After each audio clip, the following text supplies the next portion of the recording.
What's going on, Aquarius, and welcome to my channel. We're about to jump into your energy. This goes out to Sun, Moon, Rising, singles, couples, men and women. Cross watchers are welcome. Bottom of the deck, we're coming out of the pocket with the High Priest. As above, so below, as within, so without. Understanding the currents of masculine and feminine energy within self and how one can make them flow for you. Taking time to be balanced and understanding that you can gain insight from other paths and other forms of spirituality that people might share with you, or you might delve into just out of curiosity, and for lack of a better term, you will not lose your energetic support team. I'm not going to say that every spirit in the universe knows every answer to anything, because they don't, believe by popular demand. But many of them foresee what is coming on, and your energetic support team has been with you since the beginning. Whether you are a Christian, a witch, a Wiccan, a pagan, a hoodoo practitioner, into Budan, you name it, ceremonial magic, they understand that we go through ebbs and flows.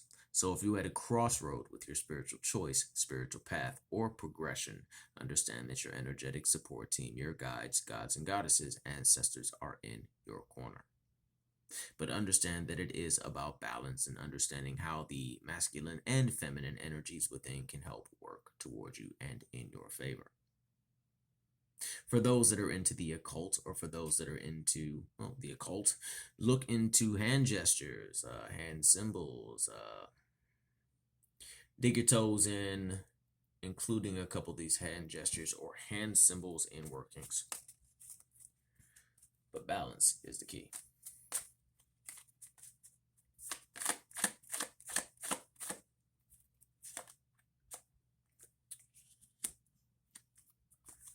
Do not allow deception to come your way. Deception leads to fear. Fear leads from the removal of the high priestess in your life. Or for those that are already facing their fears, tap into the high priestess energy. But deception is pretty much, think about when people tell you, or you tell yourself, that you won't amount to anything, or that you're not capable, or that you did that ritual and you saw something out of the corner of your eye and you said, I'm tripping balls, it didn't work, and everything is just happening because it just happens. That's actually not the case. What I'm hearing is that take your time to understand how your magic will manifest. One of the biggest problems on earth in spirituality is that we are all different. Whether you want to go by a cosmic connection or not, we all have our own path. Even if you walk the same path as someone else, the deities in the universe are going to speak to them differently than they speak to you. We might share and walk the paths with one another, but at the end of the day, we have to walk our path. And we both might be pagans or Wiccans or witches or hoodoo practitioners or just spiritualists, so forth and so on. And we might sit down and share the love for black tourmaline, hematite, oils, etc., etc., etc., but they speak to us differently. So don't let the mundane mind or what anyone tells you in your path say, hey, you know what, you're wrong, because they don't know where they're going either when they die. Yeah, I said it. Everyone has this, I'm going to where I'm going, do you? I'm not saying that's you. Understand that by facing your fears, that's actually going to bring you closer to the high priestess energy. But understand that by not facing your fears and not facing that by not facing that energy, it can continue to stagnate and to actually flood through your chakras or your energy centers or whatever you choose to go by, actually shutting you down. It's kind of like having a bad day, and then when the energy wants to leave, you're holding on to it. But there is also something very comforting in that, so I'm not going to knock you. I'm not saying that's what you're doing, but we've all been there, haven't we? Sometimes the key to progression is facing your fears and understanding that it is really all in your head. Because from a biological point of view, spirit flows through us. As they say, we are spirits having a human experience, not the other way around. So our chemicals, by other standards, are energy. But by modern standards, when your oxytocin is off, you feel it. You know, sadness, so forth and so on. But when those energies are wanting to get rid of themselves or leave your life, allow the high priestess energy within to come in and, for lack of a better term, cross and trump that fear. Be generous to those around you and be generous to yourself. That doesn't mean you have to go to the bank and give everybody your freaking money. I'm not saying that. People think when they see pentacles, they think it's just money. I mean, yeah, pentacles does mean money, and this guy is chinging it on up, but also there are so many ways to be generous to people and or to share the wealth. Buy your friend a meal. Fix a cell phone for somebody. Send someone on a vacation. And not saying got to be, Tahiti or anything like that. But understand that the abundance is in your corner. Also look into the planet Venus. For those that are doing soul work, it might sound crazy, but tap into the part of yourself that was wounded when you were little. Look back at what wounded that aspect of yourself. Find that inner child and allow that child to integrate. That child can then become one with what is going on, and you can start to move forth and heal. Sometimes it takes moving on from things that no longer serve you. For my lovers out there, even though this is a spiritual one, love can be very spiritual. You have to allow yourself to move on from things so love can manifest in your life. That takes death, rebirth, change. And we all know that. By not embracing the death and rebirth, we all know where this goes. The Ten of Swords. And I'm not saying this is everybody. I feel that this is just for a small, select few. As we spoke earlier, change is going to suck. Change is uncomfortable. But in order to avoid the Ten of Swords energy, it's best to engage in the scorpionic death. There's a natural witch inside you. But also be open to the energies that are coming forth, or the people, so forth and so on. Because if a person comes forth, they might be physically incarnated, but they are still nonetheless energy.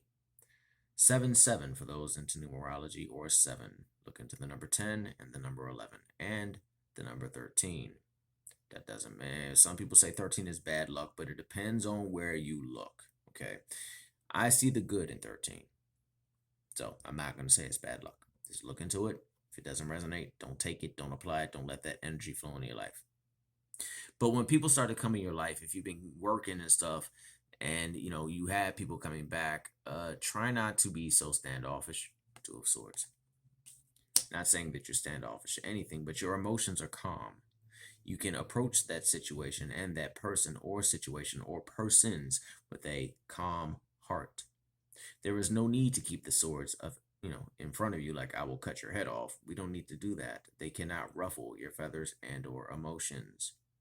You spent time to go into the hermit energy, and you understand that you have to move on from things, and many of you are moving on from things.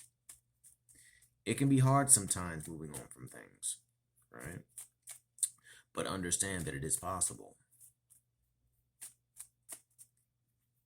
Seeds are being planted as you speak, or as I speak, or as we speak, or whoever speaks.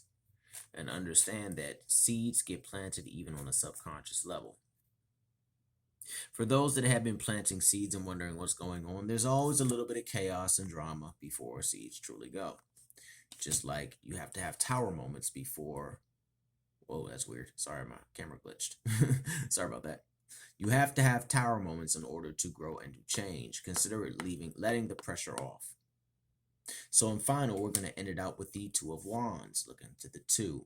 It's time to cultivate and create your world. You have the whole world in your hands. You have the whole world in... We know that song. And many of you are looking from a distance, if you can pull that off. Well, I'm here to tell you that you can.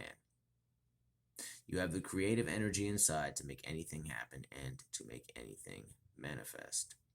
Just be open to that manifestation. Understand that driving emotion and passion is into it, but make sure that you put down that solid foundation. You can find that actually in the energy of the High Priestess. But remember, the best way to build a foundation is to remain balanced between the masculine and the feminine, the creative and the logic. Again, don't be against looking into different paths and traditions. If you look up the Star of David has been in many traditions. and many, many, many people work with it. It's all around the world. As above, so below, masculine and the feminine. Hopefully, this resonates with you in some way, shape, manner, or form. If so, please like, share, and subscribe, and join the cosmic space hippie craft and that stuff. I'm still learning my own name. That's kind of bad. Peace.